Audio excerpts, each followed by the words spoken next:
Welcome to the Beast Hub. Jacob, what do we have today? We got a very special episode. Normally, we don't allow him out of the basement over on Dangerville. We keep him down in there because, you know, he can get in trouble sometimes. We have the one and only Mr. Klayton Fioriti on the Beast Hub for the first time. Well, you've talked to us in the old school Beast Hub when we were just a normal podcast world, but first time on video, so... Tell everyone hi. What's going on, guys? I am back on the Beast Hub once again. We're going to have a ton of fun talking about all kinds of Beast Hub stuff. But it's great to be let out of the basement. This is going to be exciting, actually. This is a different format. I've rarely ever used this, by the way. That's a good point. This is, we'll get right into it, but this is Clayton's face. I don't know if a lot of people have seen it. It's kind of rare. So, like...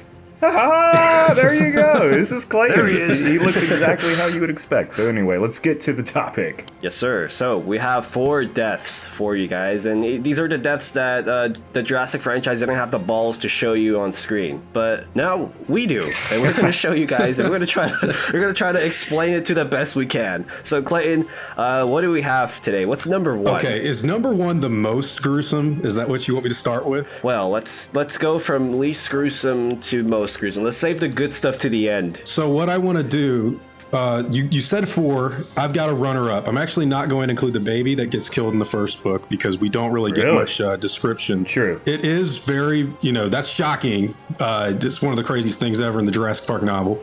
But just so you guys know, compies invaded a crib in Costa Rica at the very beginning of the first Jurassic Park book. Yeah. It was one of the first victims. Got him. Wow. So... this is very different from the intense. movies. The movies are PG-13, and the book is pretty hard R, especially the second one.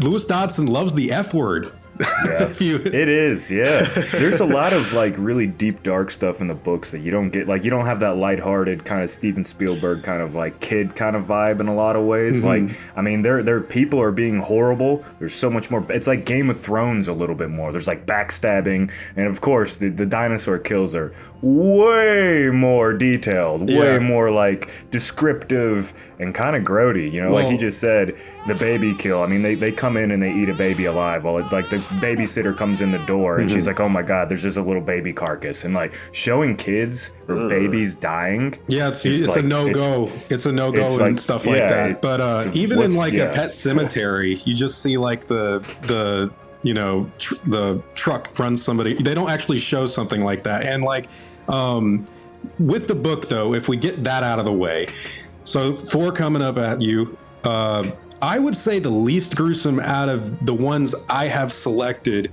is probably Eddie Carr's death. Eddie Carr, if you don't know, he's very different from the character in the movie because what they did was they basically took Doc Thorne and Eddie Carr and made them into one character. Eddie Carr in the book, much more like Nick Van Owen in the movie. And what happens to him is he's in the hide. There's raptors climbing and doing all kinds of crazy shit. And he gets yanked out and torn up kind of bad. In fact, we get a description of what's kind of left of him getting like hauled into the bushes by the raptors. But you kind of hear him. All right, well, tell us. Well, look. So he actually, the other cool thing about the death is that I think he might not have killed the raptor, but he does fight back and like stabs one with a metal bar. I was really into this whole scene because you see the hide in the movie and it doesn't really do anything. Like they're in it and then they're out. But to actually have the raptors kind of like climb the other hide and yank him out, falling from something really tall is already, you're probably gonna die. But yeah, he's definitely like at least crippled and like pretty much like shock mode, like so his brain might be a little bit there, but everything else is like probably it's gonna go pretty quick too, because then you got to imagine you're not getting killed by one animal. They're like all on you at different angles, like, and not only that, but in the book The Lost World, the raptors kind of tear themselves apart. Like they're monsters in the book. They are. They're less like pack friendly. Like even in the first book, I remember I thought there. Correct me if I'm wrong, but like wasn't there like a cannibal scene in the first one with them like eating babies or something? Yeah, well, there's that scene. There's technically one in the second book too, I think. But they kind of eat each other in the second book. They allude to they've been attacking each other for a long time. There's like babies that they won't let eat ahead of the other pack members, and they've got scars and stuff all over their muzzles where they've been trying to fight for survival. But okay, you've got loads of other deaths in the series. You've got Ed Regis in the first Jurassic Park novel. He's kind of the Donald Gennaro character. I could have gone with him, but you don't really, there's not much alluded to. All we know is like the juvenile T-Rex raises its mouth and it's got like a little bit of flesh in his mouth. Okay, you could have gone with Arnold, but you don't even see anything that happens to Arnold in the book or in the movie. Eddie Carr yanked out of the hide, raptors on all sides tearing at him, ripping him apart.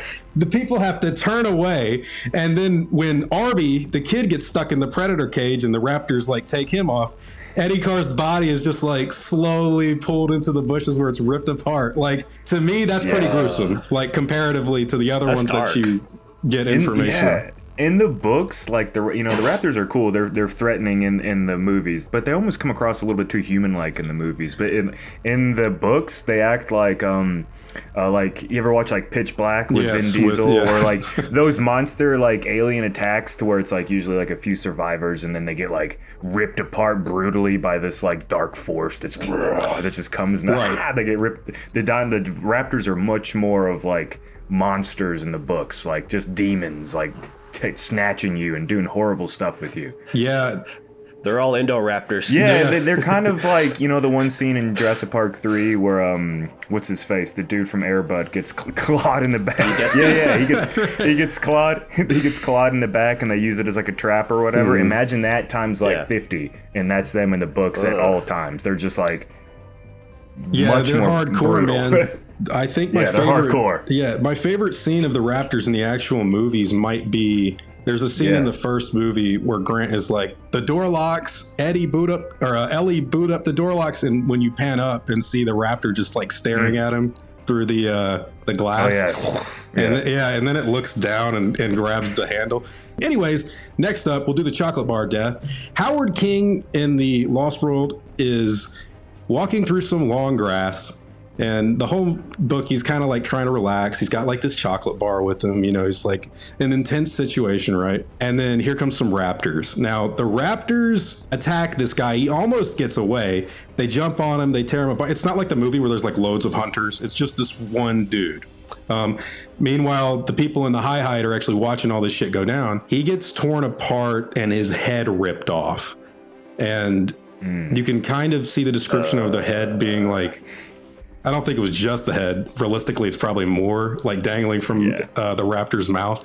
But we see people get bitten in half or like bitten sideways or something, or, you know, shaken. But to actually have your head kind of like, I don't know. Yeah, there's no really decapitating kills in the franchise. And again, I don't know if it's specifically any, just the head, but like the way that, because, you know, you'd think even if it's written that way, it's like, well, man, it's probably like a little bit of the shoulder or something. Like, yeah, it's a big old hanging hunk of flesh. Yeah, but it was pretty gruesome, and I can remember. I think another one that was pretty dark. Lost World.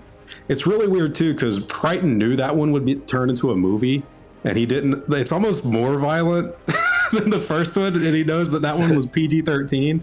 So, that one's always been important. Now, the chocolate bar has some significance because after the raptors are tearing this guy apart, one of the raptors pokes its head up, and it's like a very alert, like it just tastes something really freaking good, and it runs off, and you see that it's actually, this is really cool too, because you barely ever see the raptors use their hands because, you know, they got the little three things, but it's holding like the chocolate bar in its hands and it's like eating it and it's taking it apart like, screw all these other raptors, like this is the best part of the kill. Whatever brand that chocolate was, that would have made like a really I good don't know if you commercial. remember back in the day, but they did have a tie-in for Crunch for the Lost World Jurassic Park, and that's kind of what I've always thought of. This is a Crunch bar. Get that crunch. Yeah, and there's like a dude getting mauled in the background and it's just a raptor like yeah. I kind of wish they did that in a Jurassic World movie. Like if they had somebody get just, it would have fit in. It would have been, not only would have been funny, but it would have been like actually kind of creepy. But no, I don't know why they didn't do that. I've always liked that scene. You read Lost World recently, didn't you, Jacob? Or maybe not so recently. Not super recently. It was like a couple years ago, I guess. Yeah, 2 years ago, I think. Okay, did you read it right after the first book? Yeah, I read them pretty much. I bought both the books and pretty much read them back to back. Okay. Yeah, I can't remember when it was probably post Fallen Kingdom or something around there. But I think even you told me Like, because, okay, for those of you who don't know, I bring this up because the books are like radically different from the movies, especially the second it's complete. one. Yeah. And for a scene like that to be, what was your reaction when you read it for the first time after seeing that movie for like 20 some odd years? I mean, it was a weird reaction, but like at the same time, it was completely different, but equally as good in its own right. So it was almost like I got another version of Jurassic Park 2. Like it was like a retelling of it, you know. So it wasn't bad. It was like I was like, okay, this is fresh. You know, it's not just me rereading a story that I already know. It's like I'm getting something new that's similar to the Lost World movie, but you know, it's got all these new twists and plot things. I mean, heck, in the first like part of the book, they throw Sarah Harding over the ship just saying like deuces. You know, that's how she got stranded. Like that's how she got stranded on the island. Right. They threw the poor girl off the boat and just said she's a woman, she can't make it. And they threw her off the boat, and she did make it. So there you go. And I love, you know, the first time I read the book, dude.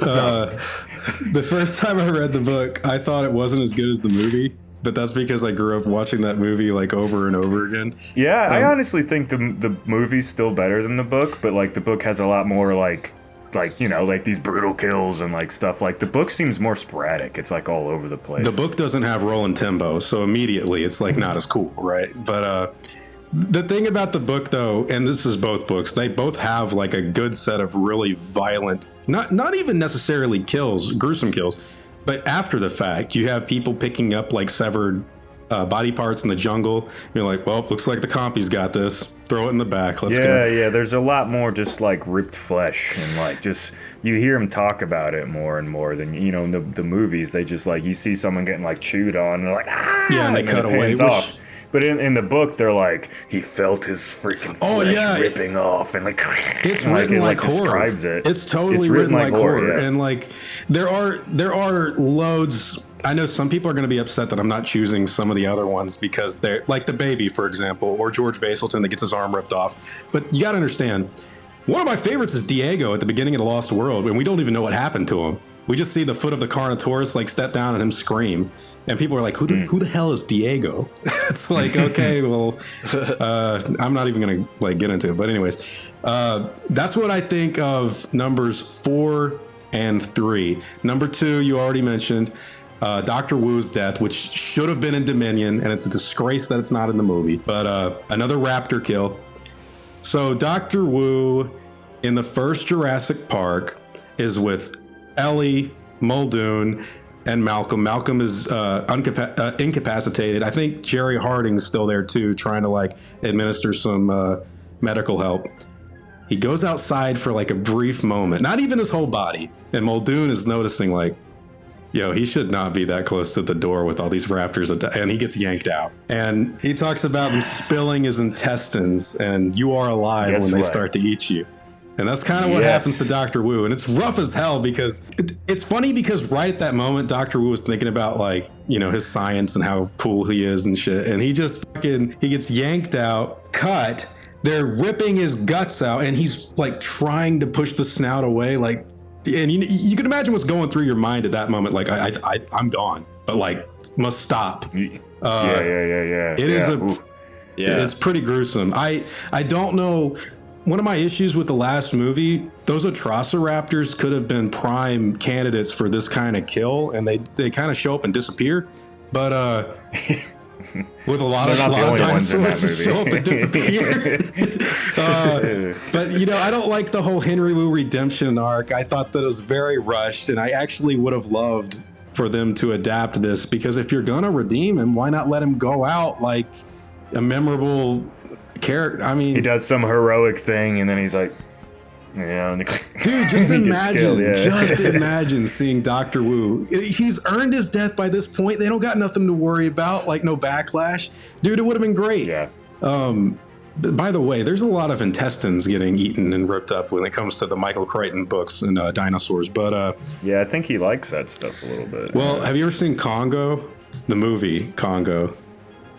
No, but I always see it pop up, and it's like one of those like sci-fi movies that you're like, one day I'm gonna get drunk and watch that. Yeah, it's the best way to watch that movie. Let me tell you, Congo is pretty bad, but like there's a scene at the beginning where Bruce Campbell's tossed like a human eyeball, and he's like screaming, and it's. I think that movie's PG-13 too, but there's a lot of like gruesome kills. He does that a lot. Jurassic Park, though, I remember as a kid reading this part, and it was super memorable because you're like, Dr. Wu, the dude that was like in one scene. Like the nice guy that was like, oh yes. But in the book, you get like the true like devious Dr. Wu that we got a little bit of in Jurassic World. He's kind of just a prick. Like he's just doing his job. He's an arrogant, like egotistical scientist in the book. He's like, my shit don't stink. Is pretty much what he says. I'm smarter than you. I'm better than you. I went to university. He's one of those sorts that just like really diva. And he gets his due at the end. I remember that book that scene in the book because it's like the raptors are like I said, like monsters. They're like ripping at the ceiling trying to get to him. And I think, like you said, he's doing some like inner monologue to where he's like, like what is life and all that stuff. And then he walks up to the door or a window, and then just like that, because it's just like, you're getting attacked. Why did you go out the door? Or like what the heck? Right. Well, it's a great dude. It's a great scene, and one of the it would have been great for a movie. Not only would it be great for a movie right then, dude. There's all the other stuff with Muldoon on the outside blowing raptors up with the rocket launcher and stuff. Holy crap, like there's so many good ideas that were never used, but also like so the reason I included this is the runner-up, by the way, guys. Okay, you got to think to yourself, you're Dr. Wu, nothing's wrong right now. You're perfectly safe. Like you're looking out, there's my great dinosaurs I created. Wow, I'm so great. And you got the game warden behind you going like, homie, like back up a bit. And all of a sudden, we don't really even know how they yanked him out. Did they grab him? Did one jump? Like did one bite him? He's just out the door. And on the ground, what's going through your mind? I'm now on the outside of this building. There are raptors out here. I feel something hot. Oh my God. Those aren't supposed to be on the outside. Get away. It's pretty I'd imagine. I can't even think like I don't even know if you'd be able to like comprehend, because like no, you wouldn't. We've all been in situations to where like our bodies have probably been on the line of being like, not in that situation, but like stressed, like if you're like playing around like with sports, you playing football or something, you have like 10 dudes fall on top of you, you start to suffocate, and you're like, those thoughts in your head are going like, oh my god, like flighter. This is a day. You start getting like kind of like, oh, and like the animal starts taking over, and you start like getting that panicky feeling. Now just imagine that, but like knowing that like you're definitely gonna die. Yeah. Because like when this horrible stuff happens, you don't die. Like, I mean, as bad as it sounds, like you could get shot in the heart, and like in the movies you're probably gonna go fall down. In real life you got about 5-10 seconds of like to process what's going on. And then it just like, I mean, I've seen it happen with big deer. When you shoot them in the thing, like they still run for like 100 feet and until then it all drop. stops. Yeah. So it's like you're gonna be alive, and you're gonna be kind of like aware of what's happening. So it's like, it's just intense. It's like Grant says at the beginning of the first movie, though, you are alive when they start to eat you. Like, really think about that, man. Like, it's some zombie stuff. That's very true. It's the zombie stuff. Definitely. And I know that there's going to be people who are like, oh, you didn't mention this kill or that kill. Dude, those are pretty prime examples. Now, the number one death, in my personal opinion, I've always thought the death of Dennis Nedry in the original Jurassic Park novel is pretty intense. I was wondering where you were going with this, because I was like, okay, well, what other ones? I was like, I don't know what number one is, and then because it's the scene you get in the movie, but more. Yeah, you don't see what actually happens in the movie because they cut away. It's almost comedic, because he like gets in and he's like, oh, thank God, and then the thing is right there, and they do. It's the Spielberg effect. It's the little like jump funny thing. It's the Spielberg effect, But in the book, there is no comedy. It's horror. No, like it's just horror. It is carnage. Yeah, and dude, the other thing about this death. So that little Dilophosaurus in the movie, right? Imagine one being around 8, 9, 10 feet tall. Imagine. Oh yeah, they're bigger too in the book. Yeah. They're like actual size. Yeah. And imagine getting. Oh, there's like layers. So they've got the venomous spit, right? Can't see what's going on. You're blind. Hard gash. What was that? What am I feeling? I'm holding my own intestines. So at that point, like, because Dr. Wu's death is kind of similar, but his death was probably way quicker. This time, you don't even get to really know what's actually happening. And they tell it from Dennis Nedry's point of view, which I thought was very interesting and intense. Because you kind of what you're reading is basically the last moments of this guy's life, and they cut it short, so you don't even know what actually, like. Oh man, I remember reading that as a kid because they say he felt a hard, sharp pain in his stomach. Reached down, he was holding his own intestines in his hands. Once you have that realization, you're blind, you can't do anything. I think he drops to his knees. He can hear the animal coming up to him.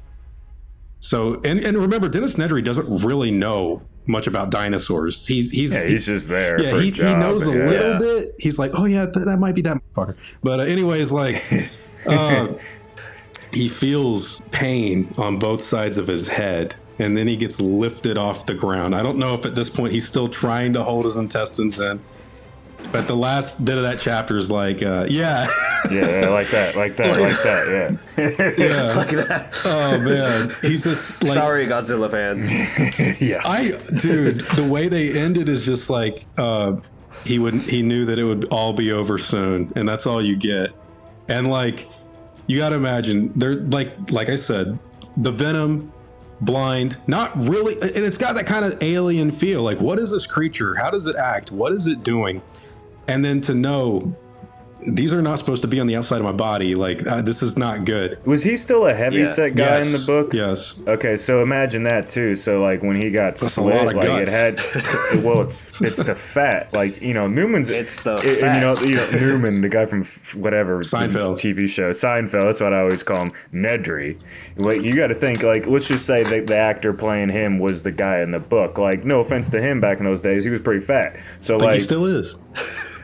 He lost some weight, but I don't know. Yeah, whatever. You got it. I mean, if he got slit, he probably had at least 3-4 inches of fat, yellow fat, like just fatty fat. Well, like, so before his guts, it was a like of his macaroni and cheese came out, and then the noodles, and then the sausage came out, and it was his inside. But yeah, so like it would have been much more like awkward, and I think in the book it even says he's trying to like put it back in. He's freaked out because it's also raining, and like he's trying to get to the dock at the same time. Yeah. So he's like, "Oh, I could make it." And it's like, no, dude, no. Yeah, but think about that. Not only do you got your gut split out, and he drops to his knees, blind. Like, you feel slowly getting paralyzed because the venom like makes your body like lock down. So he's like, and also the idea that he felt the pain on both sides of his head and he was lifted into the air, because these things are tall. These things are like really big, and he's probably like maybe maximum 6 foot. Like, your average guy. Right. You're talking rough, man. You're talking. I always assumed after that chapter end, it just kind of clamped down and crushed his skull. But we don't know. Like, we don't know what happened. Whipped him around. Could have broke his neck. Broke his neck real quick. Yeah. Yeah, I think the neck breaking would be more, especially since you have all that weight. Yeah, it would be pretty easy. Underneath. Just a little. I mean, he's done. Yeah. And just imagine that visual, everyone. Not just Klayton and Joe here, but everyone, all you guys. Imagine seeing this figure. Now, think of how cool this would have been. Maybe not in Jurassic Park because it's, they try to hide this stuff. But if it was more brutal, imagine a zoomed out shot. Dennis Nedry hanging out of a Dilophosaurus's, mouth with his guts just spilling out of his fat belly. It's like. And he's just standing there, and you just see that, and that Dilophosaurus goes whoosh, and then turns his head and looks at the camera. Yeah, that's what should have happened. And looks at the camera. Well, on top of that, maybe he stopped trying to put him back in, because the last thing he says is like, "It'll all be over soon." So maybe like as he's being raised, he's just like, screw it's it. That you see it in like the animal kingdom, and I'm assuming it's the same way with humans. I mean, I can't speak to anyone who's died because I haven't yet. I'll let you know. Yeah. But like. like there is a point you see it with animals to where they just give up and they like allow themselves to get killed by other like predator animals. Yeah. It's a horrible thing. Yeah. It's horrible, but you can just see in their like, even though like, you can just tell they just said They're tapping out. Yeah. you know, and it's like it's a horrible thing, but like I mean the same thing would happen to a human, you know, if at that point your body's just like, and you're just like, well, and it's done, and there it is. It's the relief of death. Their only escape. Yeah, That's that dark. was- Well, I'm glad you brought that up. I kind of wish that would come on now. There's got to be a way to do this stuff in a movie. You don't necessarily like you could do backlit. You don't have to show full on intestines. You could show like a light Hide from it. behind you showing like the silhouette or something. Yeah.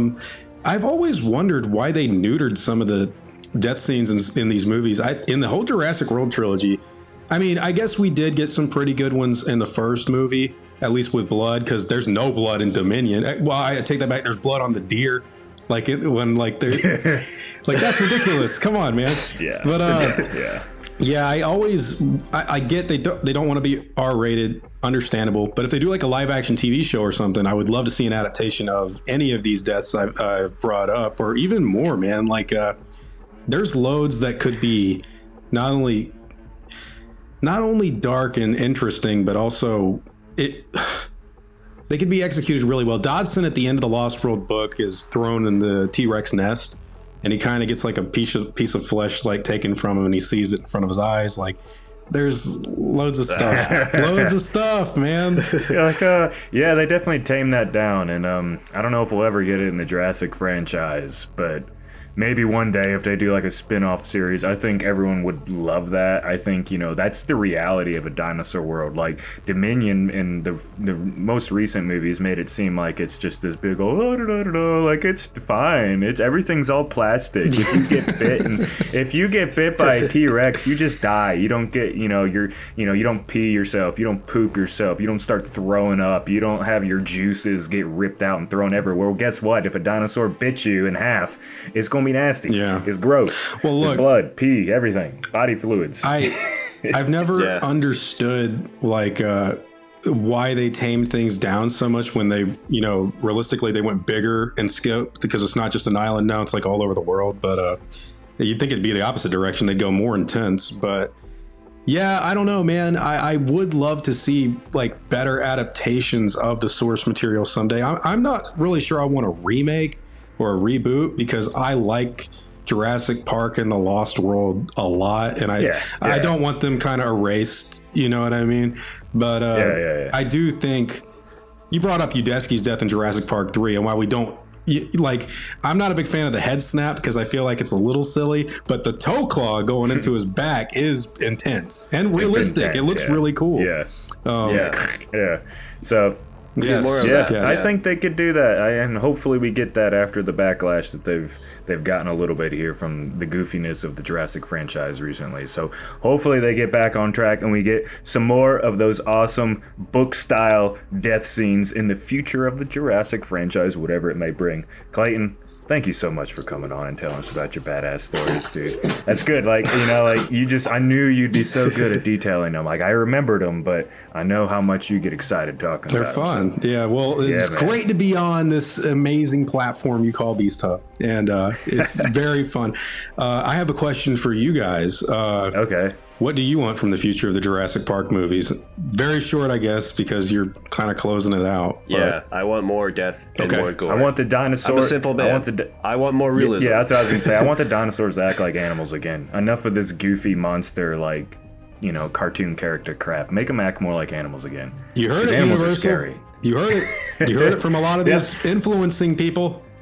Yeah, all right, everyone. So go check out Klayton on his various channels he's got these days. We'll leave links down below. Go check out Joe doing his badass work at Goji Center. Come see me at Dangerville. And we'll see you guys. And I think Clayton's about to get mauled, so we gotta go. You got raptors there? All right, we're going.